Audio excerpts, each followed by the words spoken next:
అభివృద్ధికి పునాదులు వేసినా దాన్ని కొనసాగించడం మన ఆనవాయితీ.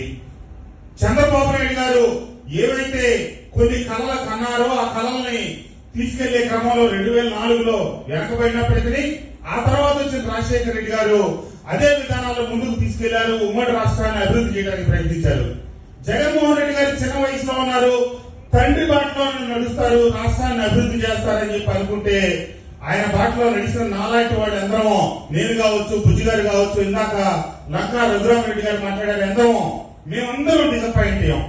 అధికారంలోకి వచ్చిన తర్వాత జగన్మోహన్ రెడ్డి గారు చిన్న వయసులో 151 సీట్లు వస్తే దాన్ని ఈ రాష్ట్రాన్ని విభజింపబడిన ఆంధ్రప్రదేశ్ ని అభివృద్ధి పదాల్లో ముందుకు తీసుకెళ్తారని ఒక పారిశ్రామికవేత్తగా కూడా రాణించారని ఆశిస్తే చివరికి దక్కింది ఏంటంటే కోతికి కొబ్బరి చెప్ప దొరికిందనే విధంగా తయారైంది తప్పితే ఏ రకంగా కూడా తిరోగమన చర్యలే తప్పితే పురోగమన చర్యలు లేకపోవడమే మేము బయటికి రావడం